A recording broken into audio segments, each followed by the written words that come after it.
Welcome back, guys. This is Dana and Joe from Dana, Joe & Co. Okay, let's see if we can get this right. I'm Dana. I'm Joe. And we're with Dana, Joe & Co., an education platform with the... I don't even know what I was going to say. I was going to say something and then I saw the Jeep and I got... We still haven't nailed our intro after about 25 videos. So. You know, whatever. We're real. I'm not going to press pause because we got to pick up our kid in a little bit. So we're going to do a video on... We're going to talk about how to take sharper photos. Yes. Basically, 3 quick tips on how to go about doing that. So we all know that taking a good photo requires 3 things. It's going to be aperture, ISO, and shutter speed. So I'll talk about a couple, and Dana's going to talk about one, and we're going to give you... And if it sounds like gibberish, read up on the 3. Yeah. So you got the perfect triangle, right? So I don't know. I'm being geeky now. Yeah, okay. All right. So cool. First one. Terms. So first one is low ISO. This is basically the sensitivity of your sensor, right? So in a dark situation, you turn your ISO up so that you can let in more light. Mm-hmm. You're basically just telling your sensor to be like, hey, I want you to be ultra sensitive to light coming in, right? So this allows you to take pictures in darker situations. Mm-hmm. However, what ends up happening is the higher that your ISO goes, the more grain that you're going to start to see in your photos. So if you don't like grain and you want a tack sharp photo, you basically want to keep your ISO as low as you possibly can. But also, you know, at the end of the day, sometimes you just need to get the shot, right? You just, you know, you don't have a flash, you're in a dark situation, you have to get that shot. It is what it is, but keep in mind, your ISO affects the quality and sharpness of your photo, so keep it as low as you can. And one advantage to that is there are cameras on the market that will allow for low light photographing possibilities. So Mark 3s, Mark 4s, they do have low light sensitivities, which are really nice. So we can get up to like 32,000 with ours with minimal grain. There is grain, minimal, but we don't ever really go that high. 3,200, not 32,000. Oh, sorry, I meant 32,000. 32,000. I mean, we've gotten up to like 6,400 before. And, yeah, I've done it before.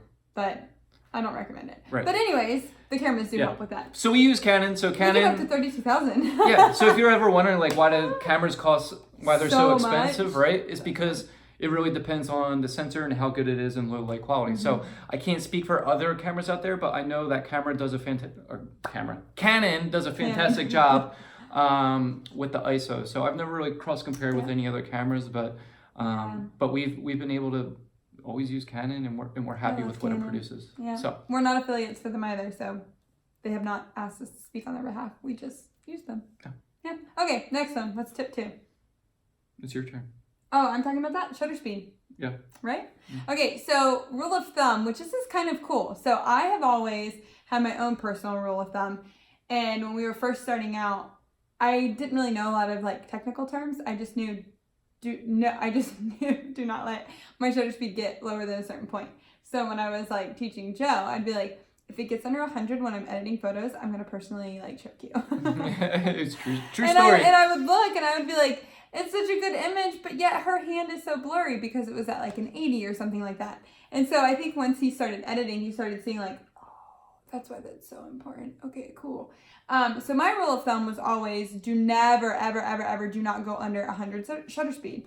And just recently, it was a while ago, we found out that if you double your camera lens zoom thingamabob or whatever you're using, so say you're using a 50 millimeter, then double that. And so your shutter speed needs to be at 100, no matter what, at 100. So if you have a 35 on, then you have to be at a 70. If you have a 70 to 200 and you are shooting legit at 200, what does your shutter speed need to be? 1/400th of a second. There you go, 400. Basically 400, yeah. You got all technical. Yeah. I'm joking. Because it's a fraction. It's a fraction. So, anyways. Shut up. Anyways. I'm a nerd. 400, right? Make sure your shutter speed's at 400. So if you have not played around with knowing the difference between where you're at with your shutter speed, or I'm trying to figure out where the camera lens is. I'm actually looking and I just realized it's looking up there. Right side. Yeah, okay, I was looking at the left side. All right, well, this video I'm gonna be like, anyways, if you're ever wondering why your photos aren't coming out crisp or there's some blurry spots in them, your shutter speed is probably too slow. Yeah.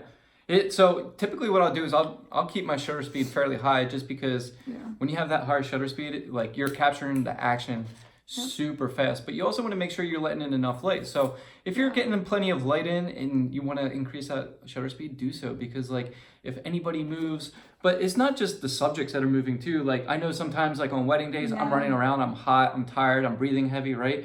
And I feel like I'm stable, but I know my hands may be shaking just because out of fatigue, right? So the subjects are still, but my camera may be moving a little bit. So if you get that shutter speed up pretty high, it helps reduce all that. And then that's when you start to get those tack sharp photos. Yep. All right. So last thing that you can do as well is you can actually make your aperture narrower. So your aperture is basically the opening of your camera, right? So you always hear people, hey, I shoot at f-stop 1.4, 1.8, right? And that's when you get the nice creamy background. But you got to realize like the opening in your lens on your camera is super huge. So if you want to create a crisper photo, which a lot of people do during, like in our case, like family formals, right? I'm going to be shooting at f5, right? So I'm actually, the higher that you go in f-stops, the smaller the closing gets.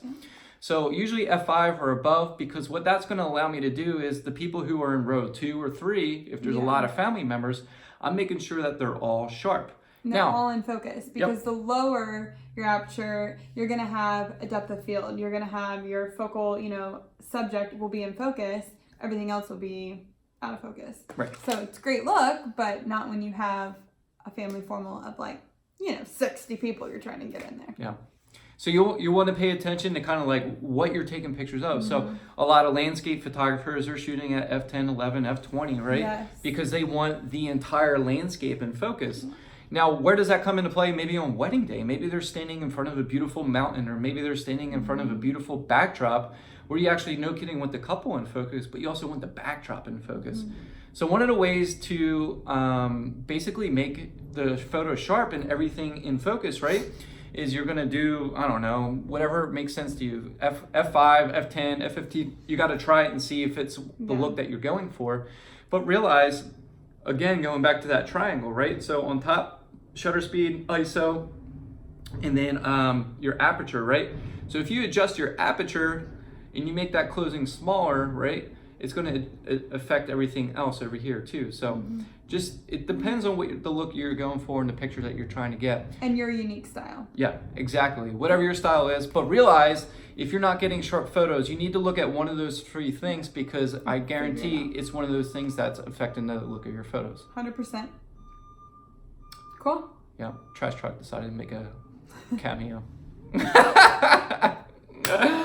Well, the Jeep that got me distracted earlier, I was waiting to see him blast the side of it. He did good. He maneuvered right around it. I'm just going to say that. It's kind of one of those things. It's either you roll with it or you stop and hit record 40 times. But we ain't got time for that. We like to be transparent and fun with you guys. If you raw and real, if you guys are more of like the formal type, or if you're more of like the more polished, we are not that, right? So we like to have fun. We like pretty and things, goofing off. but we're realistic. Yeah, but we're also realistic. So, so there's 3 quick tips for you in order to take sharper photos. If you got questions, let us know. Leave some comments below this video. If you have other tips, because there are other tips that you do to make a crisper photos. So,